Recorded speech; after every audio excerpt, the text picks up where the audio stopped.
We have officially entered the AI revolution, and in the last year alone, we've seen exactly how powerful AI can be, with viral AI language systems such as ChatGPT being used to write up entire essays, complete school assignments, and even prepare Friday khutbah.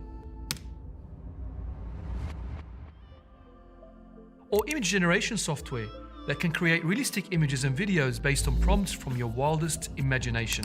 Donald Trump as a Muslim. Thank you very much. Or even create for you a virtual studio.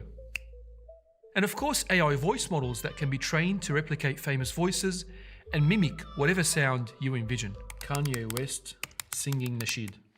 Ya Habibi, ya Muhammad. And the crazy part is this technology is making mammoth progressions by the day. But what does this mean for us as Muslims? Should we be scared? Is this a sign of an approaching apocalyptic doomsday? Or is this something that will pass over us silently and soon wither away? We sat down with one of the world's leading Muslim experts in AI, Dr Walled Kardous, no stranger to Silicon Valley, and someone who is responsible for incorporating artificial intelligence into some of the world's biggest brands, such as Google and Uber. Someone who is responsible for pioneering Google Maps. We asked him all the difficult questions, and this is what took place. Is there a transhuman agenda at play, a movement to merge humans and robots together? Yeah, I mean... For decades, but we are often hearing now AI this, AI that. Yeah. What is artificial intelligence? I mean, how would you explain AI to a 10-year-old child? Yeah, so artificial intelligence, historically how computers have been programmed is you tell them to do A and B and C. And no matter what they experience or what things they see, they don't change their behavior over time. The essence of artificial intelligence is learning from experience. In other words, every time the algorithm or the computer sees a new example, it's trying to work out what can this example teach me about the world. Throughout our lives, we actually use AI a lot. So for example, when you finish watching a video on Netflix, how does it decide what you should watch next? The AI has been looking, people who watched movie A always like movie B, or they, 50% of them watch, movie B. And so in so doing, you're actually starting to notice patterns in the world. No longer is the computer being told exactly what to do, but it's being told to adapt and modify. And that idea of adaptation is really something that historically has been something that only humans do. And now all of a sudden computers are becoming stronger at it as well. Given that AI at the moment can generate realistic images, text, video, and speech, how difficult is it to authenticate information? Is this something that we should be cautious about? Yeah, I think it is. And especially what we've seen, for example, in the United States with interference in elections by Russians trying to use these techniques. Imagine those techniques on steroids, right? Because now you can personalize it for every person. The detectability is difficult. So it's something we definitely have to pay attention to and hopefully regulate. How do you feel like this will cause in terms of the spread of information and false news and things like that? How can we combat this? Yeah, it's a really difficult problem. And I think it's also because people have not yet learned, to differentiate, between artificial content and genuine content. And the content is designed to press people's buttons. And that leads to things like confirmation bias. So really, it's up to us to really check our sources. And it's not like that this is an un-Islamic thing. In Surah Al-Hujurat, Allah says, Ya ayyuhalladhina amanu idha ja'akum fasiqun binaba'in fatabayyanu. So Allah's telling us that when news comes to you, make sure to take the time to verify that. And those forms of verification are getting more technically complicated, but it's the same basic principles. From your experience, how far is AI from becoming sentient or conscious? Yeah, well, scientists have struggled to define consciousness for a long time, and I don't think we have a good grip on it. The Quran says, يَسْأَلُونَكَ عَنِ الرُّوحِ قُلِ الرُّوحُ مِنْ أَمْرِ رَبِّي. They ask you about the soul or the essence of consciousness. They say that knowledge is from the matters of my Lord.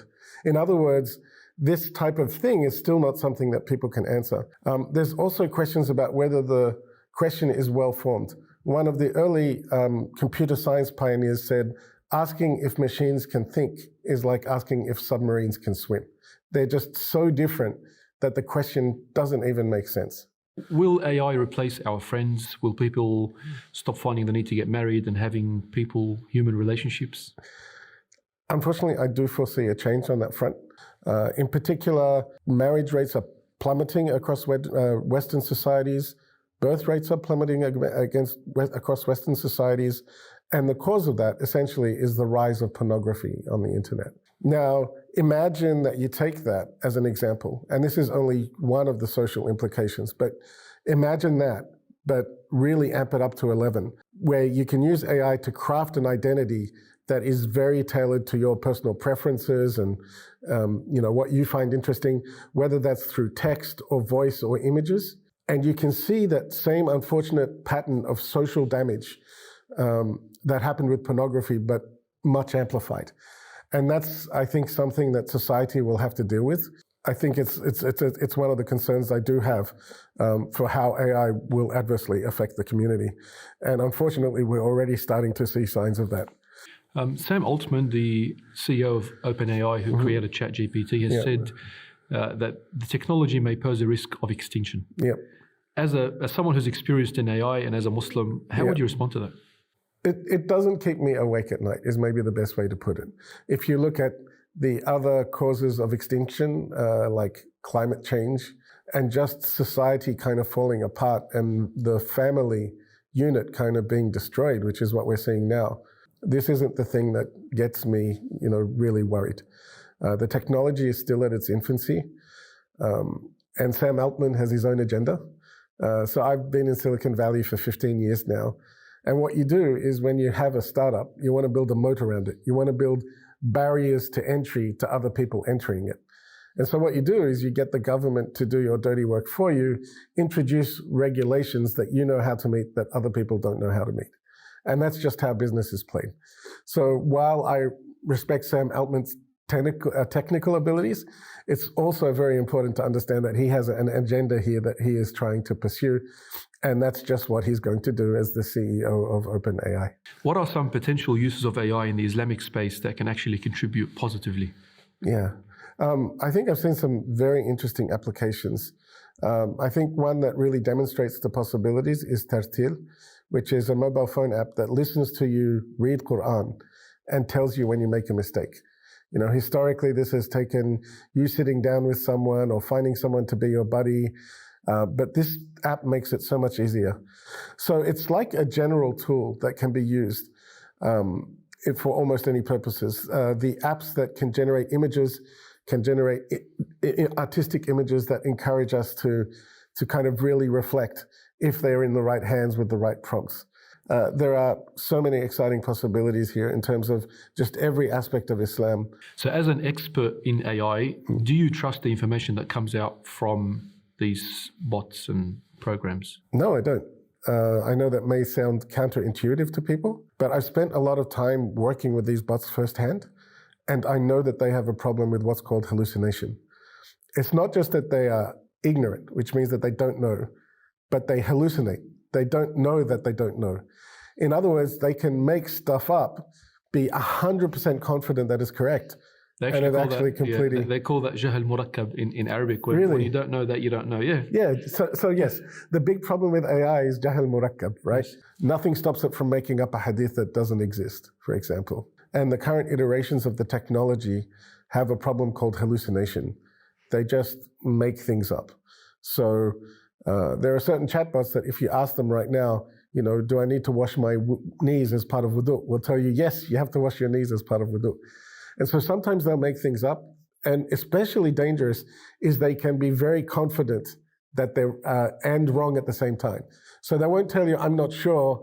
They will just give you a confident answer. So I think we have to kind of be very cautious about using AI in the religious space.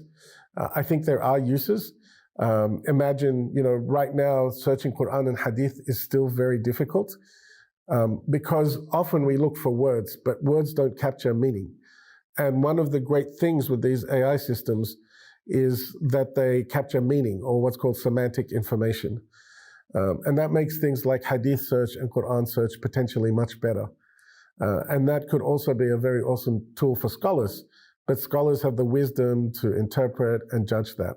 So in the past decades, we've seen the problem that we've had with Sheikh Google. Yeah. Are we going to have the same problem with Sheikh AI? Yes, I mean, that's the short version of the answer. I think we as a community need to develop our skill to differentiate and understand these technologies well enough to understand their limitations. I think we think that they are somehow magical and they must be talking truth, and ignore, the historical biases that have existed in things like search results. And so this has led to all kinds of polarization in society. And I think that there is a risk with these technologies that you could have that same kind of polarization effect if they are not used appropriately. So I think there is definitely the room for that to happen. I mean, there's always this challenge with the Muslim community. You can either say that what they're doing is wrong, or you can adapt to whatever they're doing and make it better. Do you say that, no, you should never search the internet for Islamic information, which is one approach? Or do you actually say, well, why don't we work on tools that make it better and more effective and more authentic and more consistent to search the internet for answers? And that's really the perspective I would like to take. How biased are some of these AI chatbots? I asked ChatGPT when it first came out to explain the Palestinian conflict to a 10-year-old, and it gave me some sort of response saying that it's a very complex, difficult thing to sort of explain. Yeah. What are some of the dangers with this particular bias? Yeah. So bias is a very real thing, right? These systems are not made mysteriously, right? Like, there are humans who make these systems. And there's two things to think about. One is the piece of software that they write, the algorithms, right? And then the other thing is that the data that they use to build the models. The models are the things that do the thinking, if you like. So imagine a programmer is sitting there in California. He has probably a Western liberal bias. He's not even aware of the bias, because that's one of the challenges with bias. And he's making choices about how the algorithm works and the data that they're using to train the algorithm, and goes, oh, this is good data, this is bad data. Even if he doesn't mean to introduce bias, bias is going to make its way in. And this is something that has been comprehensively proven, and especially the work of Timnit Gebru, who used to work at Google, and then when she published papers in this area, got fired, really demonstrates that this bias is a real thing. The good news is there are ways to reduce the bias. So you can either change the data that you use to train the model, or in some cases, you can change the personality of the software that comes and says, please, I want you to adopt an Islamic personality, an Islamic mindset.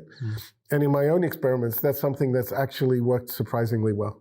We've seen the impact of social media on our attention spans. Yeah. And given that AI has the ability to write up our assignments and make some of the thinking tasks a lot quicker, yeah, will this make us a lazy or a dumb society? Ooh, that's a very, very tricky question. Every time a new major technology was introduced, people had concerns that it was going to cause the destruction of humanity. So even when published books, when printing presses came out, people were like, this is going to damage people's memory and it's going to make everything worse and no one will remember anything. But now we see that the net impact of books has been positive. Having said that, you have to ask the question, has this gone too far? Are we now living in such a society of ease that it affects our value judgments, right? So when knowledge was hard to obtain, and when it was hard to learn about Islamic knowledge, we seem to have respected it more. They used to travel for months to get one hadith. Exactly. And now we live in an age where you can get every hadith in 10 seconds.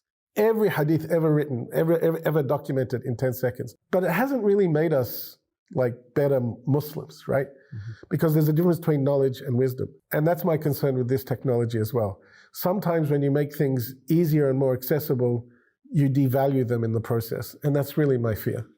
Is there a transhuman agenda at play, a movement to merge humans and robots together? Yeah, I mean, there are people who have that view within the community and talk a lot about things like the singularity, when we'll come together and there'll be a new species, Homo roboticus or something like that. We're not really seeing things go in that direction. And there's always going to be people on the margins who have crazy ideas. But I don't think this is something that I've seen like a conspiracy happening in Silicon Valley, to merge humans and robots together. Could the advancements of artificial intelligence possibly cast a doubt on the awe-inspiring nature of Allah subhanahu wa ta'ala's creation? Not for me, certainly not. If anything, it's the opposite. And all of these machines, all of these, crazy algorithms, we still can't, there's a verse in the Quran that talks about humanity creating a fly. We haven't even managed to create a fly. So, the thought that this is going to somehow affect our iman because we've kind of glued together lots of information of the internet and made like a little, they call them stochastic parrots, random parrots. Think of these things as like lots of monkeys that have been trained on the internet, as if that reflects something and a change in our faith. That seems preposterous to me. Given that AI has the capability of replicating human voice, matching visuals, or even bringing back to virtual life someone who's passed away, is AI playing the role of God? You'll notice that there's something common to all of these patterns, which is all of these algorithms, they need something to get them started. So even if you want to create someone who's alive after they were dead, you need like every email they've ever sent or every phone call that they've ever made. All these things are doing is just replicating things that Allah had. I remember Muhammad Sharif used to tell the story of, scientists who said, we can now create like a tiny little insect. And they have a discussion with God and God says, well, then go get your own dirt and elements that you use to make the insect. All this is doing is clever reassembly. If anything, it just lets us wonder about like how Allah did this in the first place. How can a Muslim ensure that AI does not ruin their relationship with Allah subhanahu wa ta'ala? Yeah, that's a very, very deep question. It definitely has the potential to. You could use AIs to educate you about Islam. You could use it to build really great dawah material, but you can also use it to build machines that kill people, machines that do other disastrous things, that spam people and cause fasad in the land and so on. So it's really up to us to use the benefits of AI to help us grow better. And, in much the same way that having access to books is neither good nor bad, it just really depends on like your focus and your choice. You can make choices in how you use AI, for example, to summarize Islamic books. You can use it for your spiritual development just as much, and it can benefit in that way too. You've worked on developments such as Google Maps and Uber, both of which are technologies that have changed people's lives. Mm. Where do you see AI, taking humanity forward within the next 5 to 10 years? Yeah, wow, that's a really, really tricky question. All of these technologies, what they're going to do is amplify the trends that exist already in society. And the evil will become worse and the good will become better. And it's really up to us to make sure that will go in the positive direction. I foresee a world where education and learning about the world is going to be much accelerated. I can see a world where people feel more productive and fulfilled at work because of the menial tasks that their work involves have been automated. But I can also see a world of more unemployment and more inequity in society, where the poor get poorer and the rich get richer. And that's where we as Muslims have to be part of this discussion to ensure that the right things happen in society, that society moves in the direction of positivity, of utility for the community as a whole. And do you think Muslims should embrace AI, or should they stand and wait back and find out what happens? The lessons of history and Islam to me are that it's been a bad idea for us to stay back. And really we want people at the forefront of these skills. So I think about, when the printing press was introduced, originally many scholars opposed the printing press because it was seen as destructive to knowledge and putting these hands on the people. The same thing if you remember back to the internet or satellite television. Muslims were originally opposed only to later embrace these technologies and start to use them and miss out on the benefit of all those years when they said that they were not really very useful. So I think if we have people who have the right mentality, who can take the time to understand this technology, we have the opportunity here to direct this technology in a way that we think could bring about more social good and less social harm. And I don't think we can stick our heads in the sands. If we don't have Islamic alternatives for people, people are just going to go use ChatGPT or whatever else. So it's really important for us to be part of this narrative from the beginning. And that's become a driving factor for me personally, investing in this space, because it is going to be an agent of social change, and I'd rather have it play out for us than against us. Dr. Walled Kardous, Jazakallah khair for your time. It's been a very beneficial discussion. Absolutely. It's been an absolute pleasure talking to you today. Assalamu alaikum wa rahmatullahi wa barakatuh.